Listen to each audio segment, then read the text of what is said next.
రాకాలోకంకి స్వాగతం. ఈ కంటెంట్ మీకు నచ్చినట్టయితే లైక్ చేయండి, మీ బంధుమిత్రులకి షేర్ చేయండి. ఇప్పటివరకు సబ్స్క్రైబ్ చేసుకోకపోతే సబ్స్క్రైబ్ బటన్ని నొక్కండి, అదేవిధంగా బెల్ ఐకాన్ని కూడా తప్పనిసరిగా నొక్కండి. జై హింద్ మిత్రులారా. సోనియా గాంధీ గారి తల్లిగారి ఊరు, రాహుల్ గాంధీ గారి అమ్మమ్మ గారి ఊరైనటువంటి ఇటలీ ఇప్పుడు అడ్రస్ మార్చుకుంది. ఇటలీ ఇప్పుడు మోదీ గారి ఫ్రెండ్ అయినటువంటి జార్జియా మెలోనీకి చెందినటువంటి దేశం. జార్జియా మెలోనీకి చెందినటువంటి ఇటలీ ఇప్పుడు ఒక కొత్త నిబంధనను తీసుకొస్తోంది. అక్కడ పార్లమెంట్లో అధికార పార్టీ అయినటువంటి brothers of Italy party, Georgia Meloni కూడా ఈ పార్టీకి చెందినటువంటి నాయకురాలు, దేశ ప్రధానమంత్రి. ఈ పార్టీ ఇప్పుడు ఒక తీర్మానం తీసుకొచ్చింది. దాని ప్రకారము బహిరంగ ప్రదేశాలలో బుర్ఖా, నికాబ్, అబాయా ఈ మూడిటిని నిషేధించాలని నిర్ణయించుకున్నారు. త్వరలో పార్లమెంట్లో బిల్లుని ప్రవేశపెడతారు, దీన్ని ఆమోదింపజేసుకుంటారు.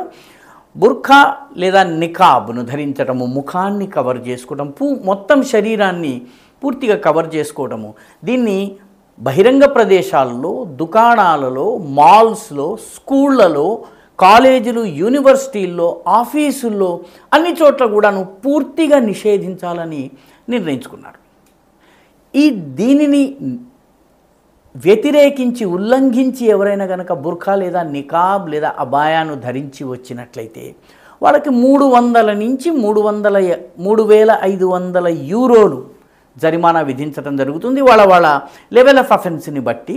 ఇది డాలర్ టర్మ్స్లో తీసుకున్నట్టయితే $350 నుంచి $3,500 దాదాపుగా, కొద్దిగా అటు ఇటుగా ఉండబోతోంది పనిష్మెంట్ అమౌంట్, జరిమానా. కాబట్టి చాలా భారీ జరిమానా పడబోతోంది బుర్ఖాను గనక ధరించి బహిరంగ ప్రదేశాలలో వస్తే.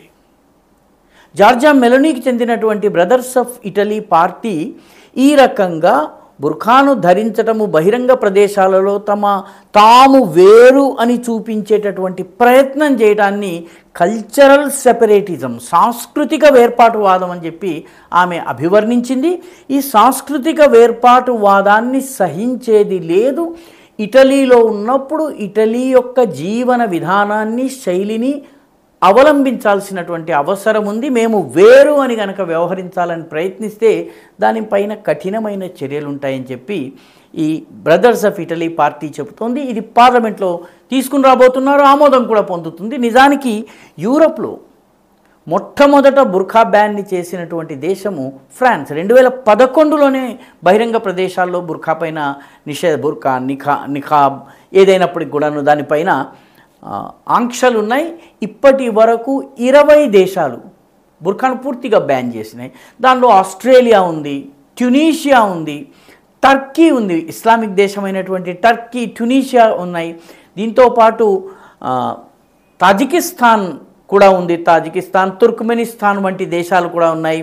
శ్రీలంకలో పూర్తిగా బ్యాన్ చేశారు. శ్రీలంకలో ఆ మధ్య ఒక బాంబు పేలుడు జరిగిన తరువాత ప్రభుత్వం ఒక నిర్ణయం తీసుకుని బహిరంగ ప్రదేశాల్లో నకాబ్ కానీ బుర్ఖా కానీ ధరించడానికి వీల్లేదని ఆదేశాలు పాస్ చేసి చాలా స్ట్రిక్ట్గా దాన్ని అమలు చేయడం కూడా జరుగుతుంది. స్విట్జర్లాండ్లో కూడా ఈ రకమైనటువంటి బహిరంగ ప్రదేశాల్లో ఈ రకంగా చేయటం వల్ల, ఈ రకమైనటువంటి దుస్తులు ధరించటం వల్ల ఆయుధాలు దాచుకున్నారా, లేకపోతే మరి ఏదన్నా చేస్తున్నారా, లేకపోతే మిగతా సమాజం కన్నా తాము వేరన్నటువంటి రీతిలో వ్యవహరిస్తున్నారా అన్నటువంటి ప్రశ్నలు తలెత్తుతాయి. కాబట్టి సామాజిక భద్రత దృష్ట్యా, లా అండ్ ఆర్డర్ దృష్ట్యా బుర్ఖాను నిషేధించాయి. 20 దేశాలు నిషేధించాయి.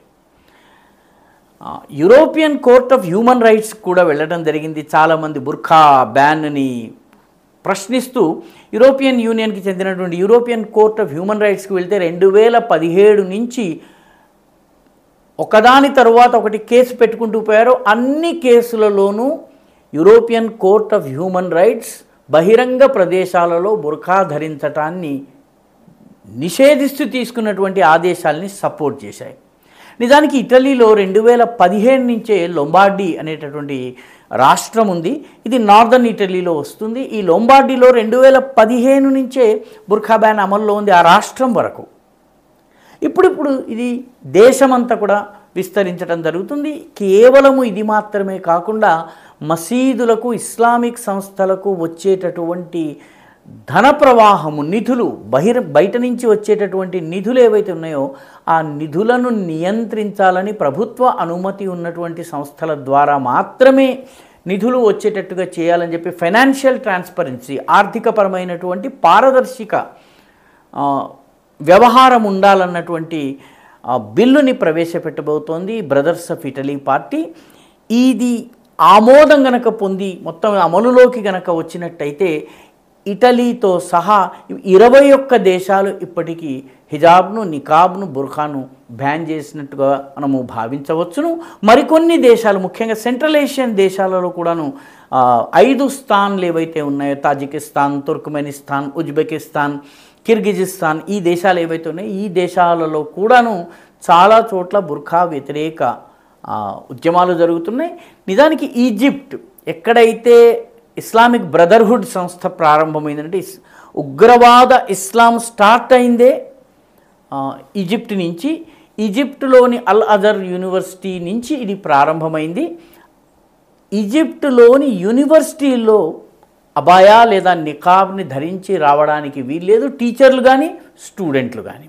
కాబట్టి రానున్న రోజుల్లో ఇటలీలో ఇది అమలై ఇది సక్సెస్ఫుల్ అయినట్టయితే బెల్జియం వంటి ఇతరేతర దేశాలలో కూడాను సెక్యూరిటీ పరంగా ఈ రకమైనటువంటి నిర్ణయాలు తీసుకునేటటువంటి అవకాశం ఉంది. ఈ వీడియో మీకు నచ్చినట్టయితే లైక్ చేయండి, షేర్ చేయండి, ఈ ఛానల్కు సబ్స్క్రైబ్ చేయండి. మీ అభిప్రాయాన్ని కమెంట్ల రూపంలో తప్పనిసరిగా పంపించండి.